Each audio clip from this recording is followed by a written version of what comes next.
The dawn of Prohibition on January 17, 1920, marked a seismic shift in American society. The 18th Amendment, fueled by temperance movements like the Anti-Saloon League, outlawed alcohol to curb social ills, but it backfired spectacularly. Overnight, a black market exploded, with demand for illicit booze soaring among everyday citizens weary of moralistic laws. Italian-American gangs, previously involved in petty extortion, pivoted to smuggling Canadian whiskey and home-brewed spirits, amassing fortunes that rivaled legitimate industries. This era didn't just create criminals. It forged sophisticated networks that corrupted officials and reshaped urban power dynamics. Amidst the chaos, a surge of Sicilian immigrants arrived in the early 1920s, fleeing Benito Mussolini's aggressive campaign against the mafia in Italy. Mussolini's regime arrested thousands, forcing many mafiosi to seek refuge in U.S. ports like New York. These exiles, skilled in clandestine hierarchies from their homeland, integrated into existing ethnic crews, introducing rituals like the Omerta Code of Silence. Their arrival intensified rivalries, as they clashed with Irish and Jewish gangs over smuggling territories, blending old-world vendettas with American ambition to elevate crime into a structured enterprise. Bootlegging operations evolved into intricate supply chains with mafiosi employing brewmasters in hidden warehouses and boat captains navigating foggy coasts. Gangs like the Chicago outfit sourced liquor from remote stills in rural areas, using armored trucks to evade raids. This wasn't mere smuggling. It involved bribing customs agents and forging alliances with Canadian distillers, turning Prohibition into a logistical masterpiece that generated billions in today's dollars. The ingenuity extended to alky cookers, who distilled industrial alcohol into drinkable gin, fueling an underground economy that outpaced many legal sectors. Al Capone, a Brooklyn native who relocated to Chicago, rose meteorically under mentor Johnny Torrio. By 1925, after Torrio's retirement following an assassination attempt, Capone commandeered the outfit, expanding into gambling dens and labor rackets. His flair for publicity, donating to charities while orchestrating hits, made him a media sensation, but his real genius lay in diversifying revenue streams, including extorting Hollywood studios remotely. Capone's empire peaked at $100 million annually, showcasing how one man's ruthlessness could dominate a metropolis. Charles "Lucky" Luciano, surviving a brutal 1929 kidnapping that left him scarred but alive, earning his nickname, emerged as New York's bootlegging titan. Collaborating with Jewish mobsters like Meyer Lansky and Bugsy Siegel, he imported high-quality scotch from Europe, outmaneuvering rivals through superior organization. Luciano's vision extended beyond liquor. He streamlined prostitution rings and narcotics precursors, laying groundwork for a national syndicate that transcended ethnic divides, forever altering the mafia's collaborative ethos. The beer wars ravaged Chicago in the mid-1920s, pitting Capone's South Side against the Irish North Side gang led by Dean O'Banion. Bombings of rival breweries and drive-by shootings with Thompson submachine guns, nicknamed Chicago typewriters, claimed hundreds of lives, turning streets into battlegrounds. This violence peaked with innovative tactics like using milk trucks for ambushes, highlighting how Prohibition's profits fueled an arms race among gangs, embedding fear into daily urban life. The Castellamarese War of 1930 to 1931 erupted as a fierce clash between two Sicilian factions vying for supremacy in New York City's underworld. On one side stood Giuseppe "Joe the Boss" Masseria, a traditionalist mustache Pete who insisted on old-world loyalties and Sicilian exclusivity, controlling vast rackets through brute force and a network of loyal enforcers. Opposing him was Salvatore Maranzano, a scholarly yet ruthless immigrant from Castellammare del Golfo, who rallied younger, Americanized gangsters frustrated with Masseria's iron-fisted rule. The conflict ignited over territorial disputes in bootlegging and gambling, escalating into a bloodbath that claimed over 60 lives in a single year. Unique skirmishes included the ambush of Masseria's ally Umberto Valenti in 1922, foreshadowing the war's intensity, and the defection of key figures like Vito Genovese to Maranzano's camp. Luciano, playing both sides, secretly orchestrated Masseria's downfall during a seemingly friendly lunch at Nuova Via Tamaro restaurant in Coney Island, on April 15, 1931, where four assassins, including Benjamin Bugsy Siegel, gunned him down mid-card game. Maranzano briefly declared himself boss of all bosses, restructuring the mafia into five families with a Roman-inspired hierarchy. However, his arrogance alienated allies, leading Luciano to arrange his stabbing and shooting in a Manhattan office just 5 months later on September 10, 1931. This double betrayal birthed the modern mafia structure, emphasizing cooperation over endless feuds. The war's legacy included the establishment of Murder Inc., a Jewish-Italian hit squad that executed contracts with chilling efficiency, often using ice picks or garrotes to avoid ballistics evidence. It also highlighted the FBI's early struggles, as J. Edgar Hoover initially dismissed the mafia's existence, allowing it to flourish unchecked until later decades. This pivotal strife not only consolidated power, but also integrated diverse ethnic elements, paving the way for expansive ventures into Cuban casinos and labor unions. One of the era's most notorious atrocities was the St. Valentine's Day Massacre on February 14, 1929, in a North Side Chicago garage. Disguised as police officers, Capone's hitmen lured 7 members of Bugs Moran's North Side gang under the pretense of a raid, lining them up against a wall before unleashing a hail of bullets from Tommy guns and shotguns. The victims, including optician Reinhard Schwimmer, who was merely visiting, were riddled with over 70 rounds, their bodies discovered in pools of blood amid scattered valentines. This brazen act, intended to eliminate Moran but missing him by minutes, shocked the nation and intensified federal scrutiny on Capone, though he was in Florida at the time with an ironclad alibi. Simultaneously, speakeasies, clandestine bars hidden behind false storefronts like laundromats or soda shops, thrived as social hubs for the elite and working class alike. Patrons entered via passwords, sipping cocktails like the sidecar from teacups to evade detection, while jazz bands provided cover noise. Corruption was rampant. New York's 21 Club featured a secret wine cellar that rotated out of sight during raids, thanks to tipped-off owners. These venues not only laundered bootlegging profits, but also fostered cultural shifts, empowering women in flapper attire to drink publicly for the first time. Unique operations included Blind Pigs in Detroit, where patrons paid to see non-existent animals but received free drinks, and floating speakeasies on barges evading land-based enforcement. The massacre's fallout spurred Elliot Ness's Untouchables, a squad of incorruptible agents who dismantled Capone's breweries, leading to his 1931 tax evasion conviction. Speakeasies, meanwhile, evolved into legitimate nightclubs post-repeal, preserving Prohibition's rebellious spirit in modern mixology. In May 1929, the Atlantic City Conference convened as the first nationwide mob summit, hosted by Enoch "Nucky" Johnson on the New Jersey boardwalk. Over 30 bosses, including Capone, Luciano, and Lansky, gathered in luxurious hotels to negotiate peace amid escalating turf wars, dividing territories, and standardizing bootlegging protocols. This unprecedented assembly, disguised as a vacation with golf outings, forged inter-ethnic pacts that curbed violence and maximized profits, foreshadowing the commission Luciano would later formalize.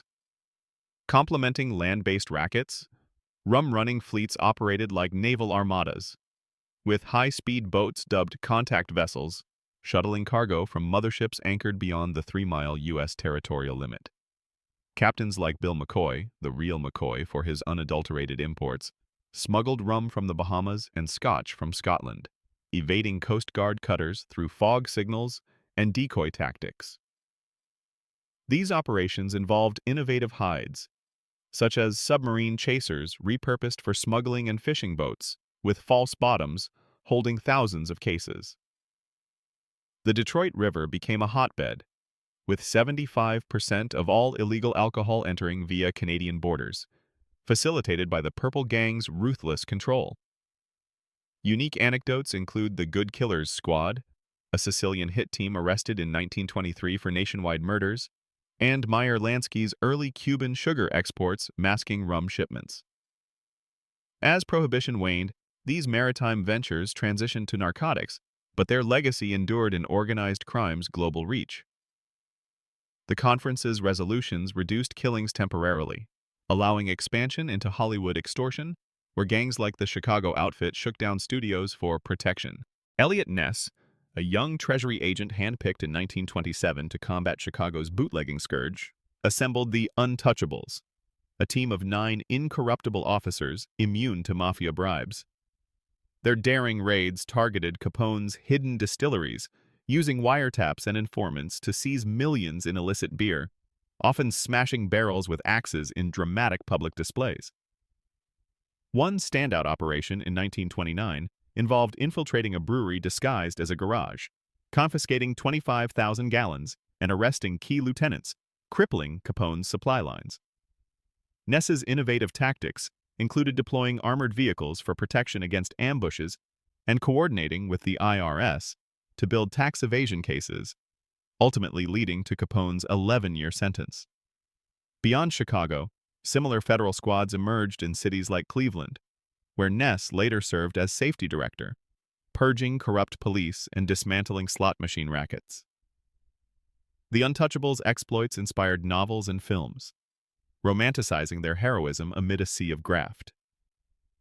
Meanwhile, Prohibition enforcement revealed systemic flaws, as underfunded agents faced overwhelming odds, with only 1,500 nationwide to police a continent-wide black market. Unique challenges included rural moonshiners in Appalachia using camouflaged stills in forests, producing white lightning corn whiskey that evaded urban-focused raids. These backwoods operations supplied urban gangs via truck convoys, blending folk traditions with organized crime. Ness's legacy extended to post-repeal reforms, influencing modern law enforcement's emphasis on integrity and interagency cooperation. Women played pivotal, often overlooked roles in the bootlegging underworld, defying gender norms to become smugglers, distillers, and speakeasy proprietors. Figures like Texas Guinan, a former actress turned nightclub queen, ran New York's infamous 300 Club, greeting patrons with her signature "Hello, suckers," while serving bootleg champagne under police noses. Guinan's establishments featured chorus girls concealing flasks in garters, and she evaded arrests through charm and bribes, amassing a fortune before tax troubles. In rural areas, moonshine queens like Maggie Bailey in Kentucky operated massive stills, producing gallons of homemade liquor and defending their turf with shotguns against revenue agents. These women leveraged societal underestimation, hiding contraband in baby carriages or under voluminous skirts during urban deliveries. The era also saw female gang affiliates, such as Virginia Hill, who later rose in Bugsy Siegel's circle but started as a Chicago courier, transporting cash and narcotics precursors. Prohibition empowered women's economic independence, as they managed hidden bars in boarding houses, fostering networks that outlasted the ban. Culturally, this intersected with the flapper movement, where liberated young women frequented jazz-filled speakeasies, dancing the Charleston to Duke Ellington's tunes while sipping illegal martinis. These venues broke racial barriers, with Harlem's Cotton Club showcasing black performers to white audiences, blending crime profits with artistic innovation that birthed swing music. Detroit's Purple Gang, a predominantly Jewish syndicate formed in the 1910s, dominated the city's underworld by controlling 75% of alcohol imports across the Windsor-Detroit border. Led by brothers Abe, Joe, Raymond, and Izzy Bernstein, they earned their name from a grocer's quip about spoiled meat turning purple, symbolizing their ruthless reputation. The gang hijacked rival shipments on the Detroit River, using speedboats equipped with machine guns to outrun Canadian Mounties and U.S. patrols. A notorious 1927 incident, the Miraflores Massacre, saw them slaughter 3 Chicago mobsters in an apartment ambush over a disputed liquor deal, solidifying their terror. Beyond smuggling, they pioneered automobile theft rings, stripping cars for parts and reselling them, foreshadowing modern chop shops. Alliances with Al Capone supplied his empire, but internal betrayals led to the 1931 Collingwood Manor Massacre, where turncoat Ray Bernstein orchestrated the killing of 3 disloyal members during a fake peace meeting. This infighting weakened the gang, allowing Italian families to encroach. Unique to Detroit, the Purple Gang influenced labor unions in the auto industry, extorting Ford and General Motors for protection during strikes. Their operations extended to kidnapping rivals' families for ransom, a tactic that drew federal attention and eventual dismantlement through RICO-like precursors. As economic depression deepened in the early 1930s, public sentiment shifted against prohibition, viewing it as a failed experiment, exacerbating unemployment by shuttering legitimate breweries. The 21st Amendment's ratification on December 5, 1933, ended the ban, with President Franklin D. Roosevelt proclaiming, "What America needs now is a drink," sparking nationwide celebrations.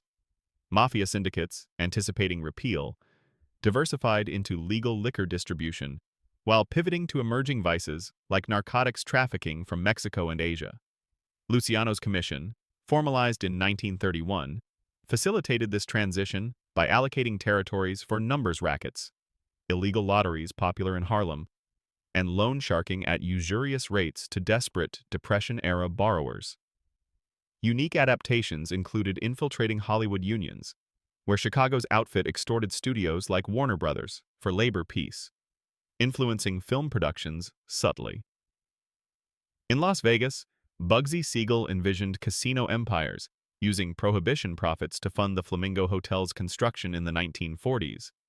Post-repeal, former bootleggers like Joseph Kennedy allegedly leveraged connections for legitimate imports, though unproven. The era's end exposed health crises from toxic rot-gut alcohol, killing thousands via wood alcohol poisoning, prompting stricter regulations. Mafia resilience shone through as families like Genovese and Gambino expanded into construction bid rigging and waste management, embedding deeper into American capitalism. A clever loophole in prohibition laws allowed for medicinal alcohol, where physicians could prescribe liquor for ailments ranging from anxiety to indigestion, turning doctors into unwitting allies of the bootleggers. Under the Volstead Act's exemptions, patients received pint-sized allotments of whiskey or brandy every 10 days, with pharmacies dispensing these remedies under federal permits. This system exploded in popularity. By 1921, over 1 million gallons were legally distributed annually, but corruption infiltrated as gangs forged prescription pads or bribed medics to issue blanks in bulk. Unique cases included Seattle's Dr. Samuel McBride, who prescribed for fictitious patients, amassing a fortune before his 1924 arrest, exposed a nationwide racket involving counterfeit labels mimicking legitimate distillers like Old Crow. Pharmacists, often immigrant-owned, became distribution hubs, stocking bonded warehouses with pre-prohibition stocks that dwindled rapidly, forcing reliance on illicit suppliers who cut deals for protection. This medical facade masked broader smuggling, with Canadian imports relabeled as medicinal to bypass borders. The American Medical Association initially supported the ban but reversed stance by 1926, citing rampant fraud and health risks from adulterated booze. Intriguingly, religious exemptions for sacramental wine paralleled this, benefiting Jewish and Catholic communities, while Italian gangs cornered the market on altar vintages. Post-1920s audits revealed over 15,000 physicians involved in scams, leading to license revocations and highlighting how prohibition eroded professional ethics. This era's prescriptions not only sustained demand, but also inspired modern debates on medical marijuana, echoing the tension between law and leniency. Prohibition's high-stakes chases birthed the roots of stock car racing, as Appalachian moonshiners modified Ford Model Ts with reinforced suspensions and powerful V8 engines to outrun revenue agents on winding dirt roads. These whiskey trippers, like North Carolina's Junior Johnson, honed driving skills evading blockades, using tricks such as oil slicks or hidden compartments holding up to 200 gallons. By the late 1920s, informal races among runners tested vehicle mods, evolving into organized events post-repeal, with the first Daytona Beach race in 1936 drawing former bootleggers. Unique innovations included tank cars with armored plating and dual exhausts for speed bursts, influencing Detroit's auto designs. The culture extended to Georgia's Dawsonville, where Thunder Road became legendary for nighttime hauls, inspiring films like the 1958 movie of the same name. Federal revenuers countered with seized vehicles auctioned off, ironically fueling the hobby. This adrenaline-fueled legacy formalized in 1948 with NASCAR's founding by Bill France Sr., who recruited ex-runners for their expertise. Economically, moonshining sustained rural families during the Depression. with stills hidden in barns producing sugarhead liquor from corn mash. Enforcement mishaps like the 1932 Wilkes County raid uncovering a massive underground distillery underscored the cat-and-mouse game. Today, NASCAR honors this heritage with Hall of Fame inductees like Johnson, blending crime's ingenuity with sports spectacle. Widespread corruption plagued law enforcement, with police chiefs and beat cops accepting ICE payoffs from gangsters to ignore speakeasies or tip off impending raids. In Philadelphia, the Four Horsemen scandal of 1928 exposed over 100 officers colluding with bootleggers, leading to mass firings after a grand jury probe uncovered $2 million in bribes. Unique tactics involved pad money collected weekly from establishments, ensuring protection. Chicago's system saw precinct captains amassing personal fortunes, like Michael Kenna's control over the Levee District. Federal prohibition agents, underpaid at $2,500 yearly, were prime targets. Over 1,500 were dismissed for graft by 1930. Intriguing alliances formed, such as New Orleans police, aiding Sicilian Matranga family in waterfront smuggling, blending official duties with criminal logistics. Failed operations, like the 1925 Detroit tunnel bust, where insiders leaked details, allowed escapes and highlighted insider moles. Reformers like New York's Seabury Commission in 1931 dismantled Tammany Hall's machine, revealing judges on payrolls delaying trials. This era's rot extended to border patrols, with Texas Rangers occasionally moonlighting as escorts for tequila runs from Mexico. Post-scandals, the FBI's precursor ramped up wiretapping, but early efforts faltered due to jurisdictional limits. Ultimately, corruption's exposure fueled public outrage, accelerating repeal and inspiring modern anti-bribery laws, transforming policing from patronage to professionalism. Prohibition intertwined with the Harlem Renaissance, as mob-financed nightclubs provided stages for black jazz innovators like Louis Armstrong and Bessie Smith, who performed in venues like the Savoy Ballroom, covertly serving bootleg cocktails. These spots, owned by figures like Oni Madden, blended artistry with illegality, fostering improvisational styles that defined the swing era. Unique collaborations saw Italian syndicates sponsoring tours, protecting musicians from rival shakedowns while profiting from cover charges. Artistically, speakeasy aesthetics influenced Art Deco architecture, with hidden doors and mirrored interiors in places like Detroit's Book Cadillac Hotel concealing bars. Painters like Archibald Motley captured vibrant scenes of integrated crowds dancing the Lindy Hop, challenging segregation amid vice. Literary ties emerged too, with F. Scott Fitzgerald's The Great Gatsby, drawing from real Long Island rum-running parties hosted by Arnold Rothstein. Musically, blues lyrics often referenced hooch and raids, preserving oral histories of resistance. Beyond Harlem, Chicago's South Side clubs like the Grand Terrace, controlled by Capone associates, launched careers like Earl Hines. This cultural fusion extended to fashion, with zoot suits and feathered hats symbolizing defiance.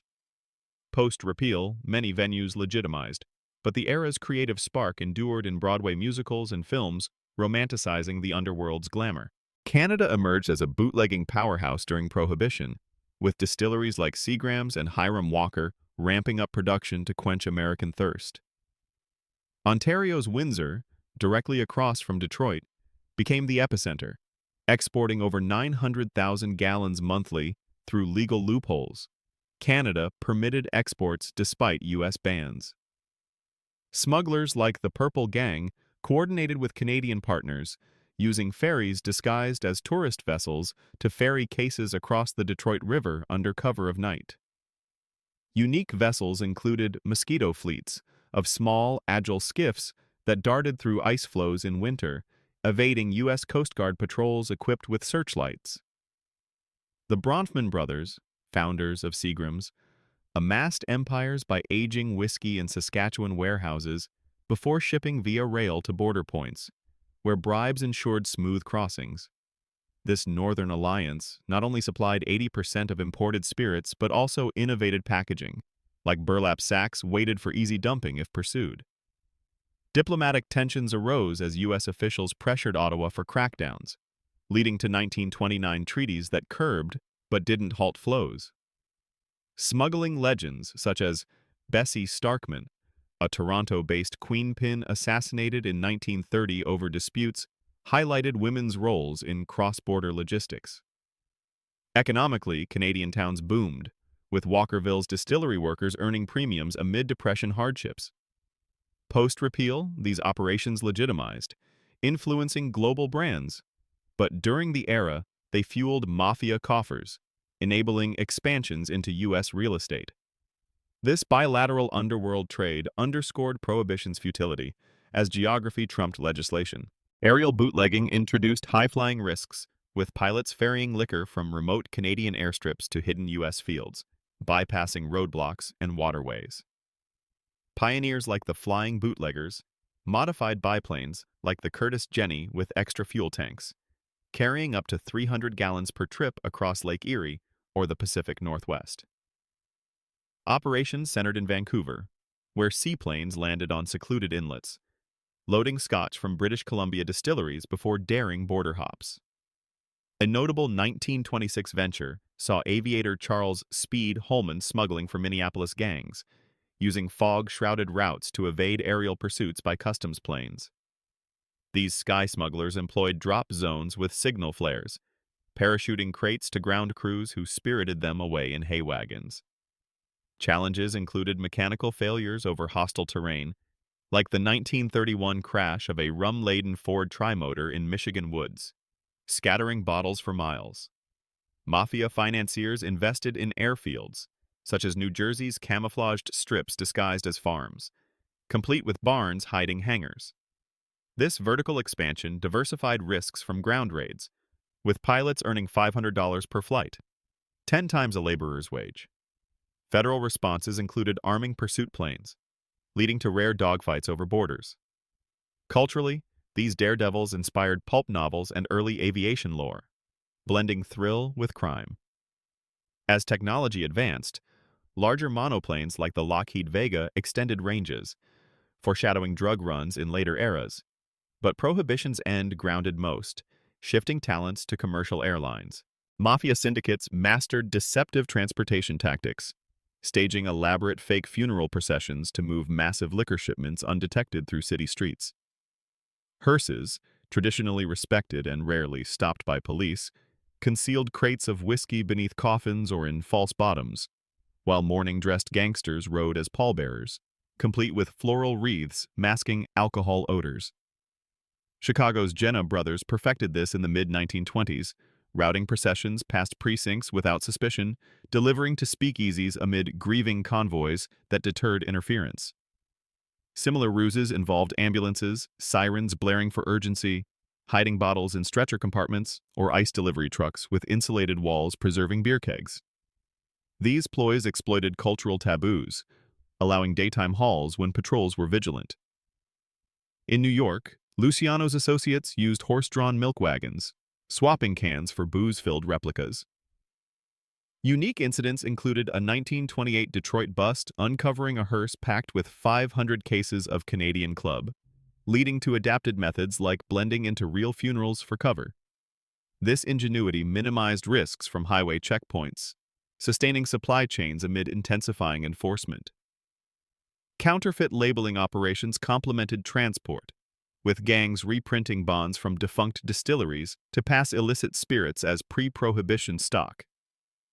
Underground networks extended to sewer systems in cities like Philadelphia, where bootleggers navigated storm drains to emerge in basements, evading surface surveillance entirely. These layered deceptions showcased the mafia's psychological warfare on authorities, turning everyday rituals into criminal shields and embedding resilience into their golden era operations. Mafia infiltration into labor unions became a cornerstone of their power during Prohibition, using bootlegging profits to fund control over key industries like garment manufacturing, trucking, and construction. In New York, Louis Lepke Buchalter and Jacob Gura Shapiro formed the infamous murder-for-hire duo, specializing in labor racketeering by terrorizing factory owners into signing exclusive contracts with mafia-controlled unions. They orchestrated strikes, bombed non-compliant shops, and assaulted scab workers, forcing businesses to pay hefty protection fees to resume operations. A standout example was their dominance over the amalgamated clothing workers in the late 1920s, where they collected millions in dues kickbacks while eliminating rivals through targeted assassinations. This model spread to Chicago, where the outfit influenced Teamsters unions, ensuring loyal drivers for liquor deliveries and extorting haulage companies. Unique tactics included sweetheart contracts that benefited bosses at workers' expense, with union funds diverted to mafia investments. Albert Anastasia's brutal takeover of the Brooklyn Longshoremen's Union involved drowning informants in cement, securing waterfront rackets for smuggling. These labor empires not only generated steady income immune to repeal, but also provided political leverage through voter mobilization and campaign donations. The rackets exposed in the 1930s Kefauver hearings revealed how Prohibition wealth ceded long-term organized crime dominance in American industry, blending coercion with pseudo-legitimacy. Gambling rackets formed a parallel empire for the mafia during Prohibition, diversifying income beyond bootlegging into high-stakes games that attracted both lowlifes and high society. Arnold Rothstein, the brain of New York crime, mastered fixed horse races and card games, allegedly orchestrating the 1919 Black Sox scandal while running lavish backroom casinos in Manhattan hotels. His operations featured rigged poker tables with marked cards and shills to lure marks, generating fortunes that funded emerging Italian syndicates. In Harlem, the numbers racket, an illegal lottery based on daily stock figures, exploded under figures like Casper Holstein, who inspired Dutch Schultz's violent takeover in 1931, leading to wars over policy banks collecting bets from tenements. Chicago's outfit controlled dice games in roadhouses, using armed guards to protect floating craps tables that moved nightly to evade raids. Unique innovations included cut-in systems, where speakeasies hosted games for a percentage, blending vice with liquor sales. Mafia bookies employed runners to collect street bets on sports, with coded tickets to avoid evidence. These rackets proved resilient, outlasting repeal by transitioning to off-track betting and Vegas precursors. Enforcers like Mad Dog Call targeted independent operators, consolidating control through intimidation. The steady cash flow bankrolled political fixes and luxury lifestyles, embedding gambling as a core mafia pillar alongside liquor. Prostitution rings expanded under mafia protection during the dry era, with syndicates taxing brothels and madams for security against raids or rivals. In New York, the combination, a Jewish-Italian alliance, centralized vice, relocating houses to suburban stockades like Saratoga Springs to evade urban crackdowns. Lucky Luciano revolutionized the trade by organizing it into a bonded system, where girls were transported interstate under false pretenses, avoiding local pimps' chaos. Chicago's Everleague Club legacy persisted in hidden parlors, with outfit bosses like Big Jim Colosimo, assassinated in 1920, profiting immensely before Torrio and Capone shifted focus. Unique operations included white slave traffic from Europe, exploiting immigrant women with debt bondage. Gang wars erupted over prime locations, with bombings of competing bordellos. Mafia madams like Polly Adler hosted elite clients, including politicians, gathering blackmail material for leverage. Enforcement varied. Some cities tolerated red light districts, with payoffs, while reform drives like New York's Committee of 14 exposed ties. Health issues from unregulated trade fueled venereal disease spikes, ironically supporting temperance arguments. These rackets generated reliable revenue, funding arms for beer wars and political bribes. Post-repeal, many transitioned to strip clubs or escort services, but Prohibition's mobility laid groundwork for national networks later dismantled by Mann Act prosecutions. Kidnapping rackets surged as mafia diversified from bootlegging, targeting rival gangsters' families or wealthy bootleggers for quick ransoms amid cash flow disruptions from raids. Vincent Mad Dog Call, an Irish enforcer turned independent, pioneered this in 1931 by abducting associates of Dutch Schultz, demanding payments while evading hits in a cat-and-mouse game across New York. Call's crew used safe houses in the Bronx for holding victims, communicating demands via anonymous calls or notes to avoid traces. Unique cases included the 1932 snatch of millionaire Charles Boettcher in Denver, linked to Midwestern syndicates, netting $60,000 before release. Mafia codes initially frowned on kidnapping civilians, but economic pressures from the Depression eroded taboos, with outfits like Chicago's adopting it selectively against competitors. Ransoms funded arms purchases or bail, sustaining operations during federal crackdowns. High-profile failures, like Call's accidental machine gunning of a child during a botched hit, turned public opinion and intensified manhunts. The Lindbergh baby kidnapping in 1932, though not mafia-linked, spurred the federal Lindbergh Law, making interstate abductions capital crimes and complicating mob tactics. These rackets highlighted shifting morals, as former bootleggers embraced outright extortion, foreshadowing post-repeal focus on less traceable crimes like loan sharking. Political corruption reached new heights as mafia bought influence to protect rackets, bribing mayors, judges, and police chiefs for tipped raids or fixed trials. In Chicago, Capone's outfit donated heavily to Republican machines, securing lenient sentencing for lieutenants through rigged juries. New York's Tammany Hall accepted mob funds for licenses on speakeasies, with bosses like Jimmy Walker turning blind eyes for kickbacks. Unique exposures came from the 1930 Seabury investigation, uncovering magistrates on payrolls who dismissed thousands of cases for payments as low as $50. Mafia fixers like Frank Costello cultivated long-term relationships, hosting lavish parties for officials and providing loans never repaid. In Kansas City, boss Tom Pendergast allied with local syndicates for voter fraud using ghost ballots from controlled wards. These alliances shielded operations but bred resentment, fueling reform movements that contributed to repeal. Federal probes struggled against local graft, with witnesses intimidated or bought off. The era's corruption eroded public trust, inspiring films depicting crooked politicians in bed with gangsters. Ultimately, bootlegging billions amplified bribery scales, embedding organized crime and governance until post-war reforms and FBI prioritization dismantled many networks. Arms smuggling escalated during beer wars, with mafia importing Thompson submachine guns from Canada or stealing military stockpiles for superiority in drive-bys. The Tommy gun, patented in 1919, became iconic after Capone's men used it in massacres, sourcing crates via rum-running routes disguised as hardware. Southern gangs like the Burger Crew in Illinois posed with arsenals, including sawed-off shotguns and pineapples, grenades, for intimidation photos leaked to press. Unique channels involved corrupt National Guard officers selling surplus from World War I or Mexican border runs for revolvers. Enforcement battles saw Coast Guard seizing weapon shipments alongside liquor. The 1929 Detroit Purple Gang acquired armored cars mounted with guns, turning streets into war zones. Federal bans on machine guns in 1934 reacted to this proliferation, but during Prohibition, easy access fueled over 500 Chicago killings in peak years. Mafia armories hidden in breweries stocked BARs and Colts, training enforcers in marksmanship for precision hits. This militarization professionalized violence, influencing later syndicate tactics in narcotics wars. Money laundering through legitimate fronts allowed mafia to clean bootlegging profits, investing in restaurants, laundromats, and construction firms.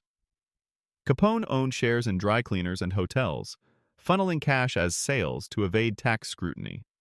New York's families bought produce markets or bakeries, mixing illicit funds with daily receipts.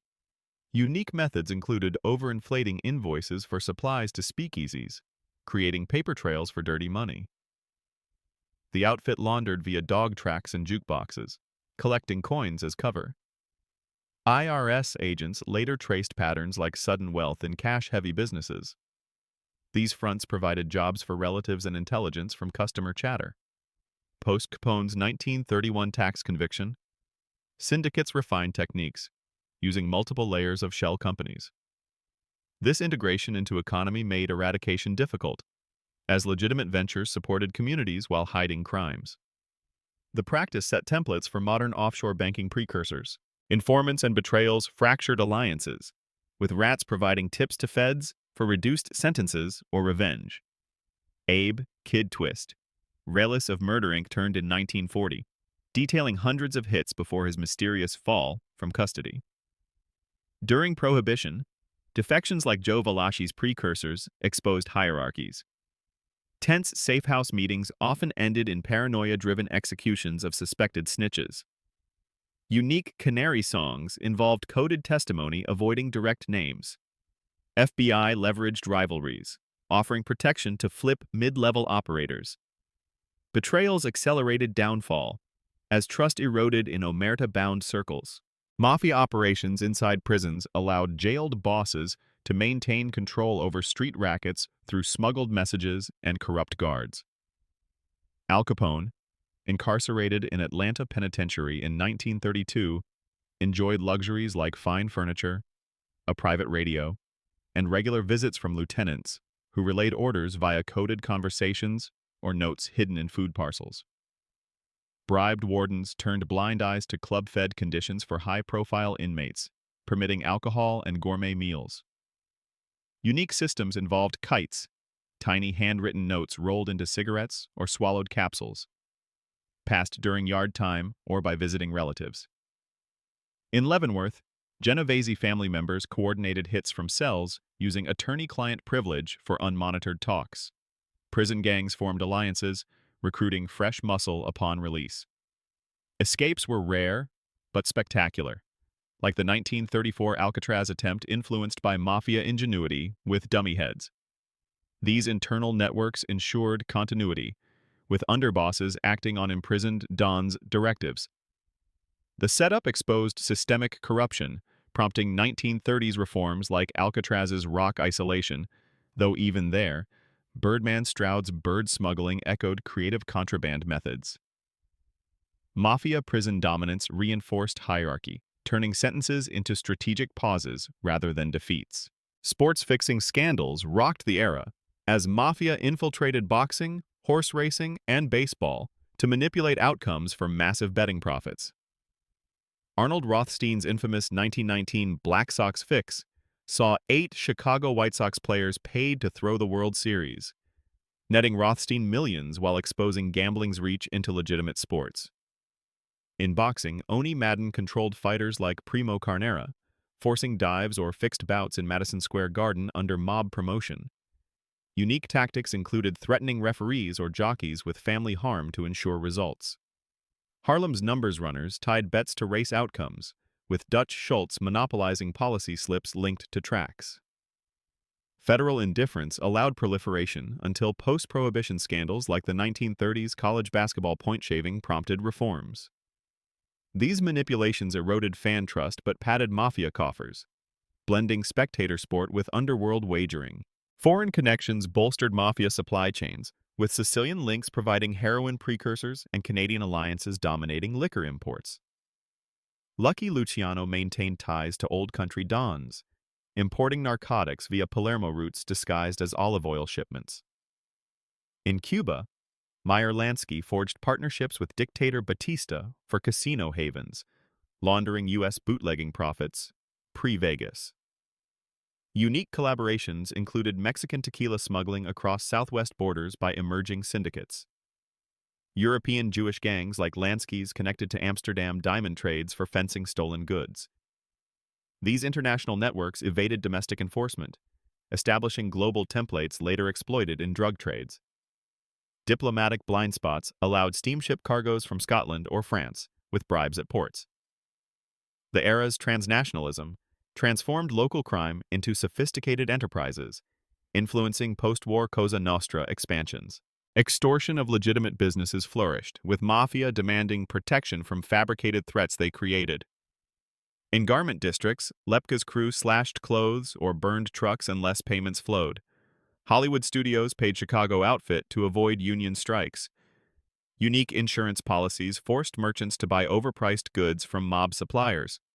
Small shopkeepers in ethnic neighborhoods paid weekly tributes for peace. Refusals met acid attacks or arson. This racket generated steady income, less risky than bootlegging. It embedded crime in commerce, with victims rarely reporting due to fear or corruption. Counterfeiting operations supplemented income, producing fake currency or bonds to flood markets.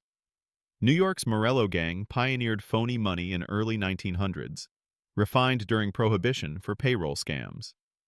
Unique techniques involved engraving plates hidden in basements, distributing via speakeasies. Liquor labels were forged for cut booze sold as premium. Federal Secret Service hunted printers, but corruption allowed escapes. These forgeries funded larger rackets, with seized plates revealing sophistication rivaling treasury. Loan sharking exploded as a mafia racket during the Great Depression, exploiting widespread unemployment and bank failures to trap borrowers in debt spirals. Syndicates offered vig loans at rates up to 20% per week, with principals rarely reduced as interest compounded. Enforcers like those in Lepke Buchalter's troupe visited homes or workplaces for collections, using baseball bats for reminders on late payments. Unique ledgers, coded with symbols to avoid prosecution, tracked thousands of debtors across neighborhoods. In Detroit, the Purple Gang lent to auto workers, garnishing wages through union pressure. New York's families targeted small merchants denied credit elsewhere, securing loyalty or business takeovers upon default. The racket's low overhead, cash from bootlegging as capital, yielded enormous returns, with some bosses claiming annual millions from interest alone. Victims ranged from gamblers to families facing eviction, creating a web of dependence. Federal usury probes in the 1930s exposed brutality, with broken limbs and arson as tools. This financial terror outlasted Prohibition, becoming a perpetual income source less affected by law changes, and honing intimidation skills for later casino and construction rackets. Prison operations allowed incarcerated mafia leaders to retain iron grip on empires, with Al Capone's Atlanta stint exemplifying luxury confinement through bribes. Capone enjoyed private cells with rugs, bookshelves, and mirrors, receiving gourmet food and unlimited visitors who conveyed orders. Guards, paid handsomely, ignored violations like alcohol smuggling or radio use for monitoring street news. Unique communication included visitor codes, subtle gestures or phrases during talks, and notes in laundry or legal documents. In Eastern State Penitentiary, Capone hosted conferences with lieutenants. Other bosses like Vito Genovese ran rackets from Leavenworth via corrupt attorneys. Prison alliances recruited loyal inmates for post-release roles, while rival hits were ordered from cells. Reforms led to Alcatraz transfer for Capone in 1934, isolating him but not fully severing ties. These setups demonstrated mafia resourcefulness, turning incarceration into operational hubs and exposing correctional corruption that prompted federal overhauls. Mafia ties to Hollywood and celebrities added glamour and influence, with gangsters mingling at premieres and parties. Bugsy Siegel dated actresses like Jean Harlow, using charm to extract studio investments. George Raft, ex-mob associate, starred in gangster films while introducing friends to directors. Oni Madden funded Broadway shows attended by stars, blending vice with entertainment. Unique blackmail arose from affairs or gambling debts at mob clubs. Capone hosted Chicago visits from film icons, providing protection anecdotes for scripts. These connections shaped public image, inspiring films like Little Caesar, while real threats silenced negative portrayals. Post-repeal, ties fueled Vegas development, but Prohibition-era socializing humanized outlaws amid violence headlines. As the clock struck midnight on December 5, 1933, the 21st Amendment was ratified, and Prohibition, the noble experiment that had promised moral renewal, died not with a whimper, but with the joyful clink of legal glasses across America. Cities erupted in celebration, bars reopened, breweries roared back to life, and President Roosevelt's famous words, "What America needs now is a drink," echoed like a national sigh of relief. Yet for the American Mafia, this moment was not defeat, but transformation. The golden age of organized crime, forged in the fires of bootlegging empires, had minted multimillionaires from immigrant streets. Men like Al Capone, Lucky Luciano, and Meyer Lansky had turned a flawed law into a university of crime, learning logistics on a continental scale, political corruption on a municipal level, and violence as corporate policy. The billions earned from illicit liquor funded diversification into gambling, labor rackets, narcotics, and legitimate businesses that would endure for generations. Prohibition's end did not bankrupt the syndicates. It liberated them from the volatile alcohol trade, allowing focus on more stable, less visible profits. Luciano's visionary commission, born from the ashes of the Castel-Amorese War, survived repeal, creating a national board that minimized wasteful gang wars and maximized cooperation. The lessons of speakeasies became the blueprint for Las Vegas casinos. The brutality of beer wars evolved into disciplined enforcement. The ingenuity of rum running informed future drug routes. The era's cultural imprint, jazz-filled nights, flapper rebellion, gangster chic in fashion and film, romanticized the underworld, turning monsters into anti-heroes in the American imagination. Yet beneath the glamour lay tragedy. Thousands dead in turf battles, families ruined by poisoned rotgut, communities terrorized by protection rackets, and a nation whose faith in government was shaken by widespread corruption. Prohibition proved that banning desire only breeds innovation in vice. The mafia did not create the black market. The law handed it to them on a silver platter. As the last illegal stills cooled and former bootleggers toasted legally, the shadow of the golden age lengthened. The syndicates retreated deeper into society, their influence more subtle but no less profound. From construction bids to union halls, from Vegas lights to Wall Street corners, the legacy persisted. The Roaring Twenties had roared loudest in the underworld, and though the music changed, the dancers, scarred, richer, wiser, kept moving through the night. The Golden Age ended not with surrender, but with evolution. The mafia simply adapted, proving that in America, prohibition forbids nothing forever, except perhaps the end of organized crime itself.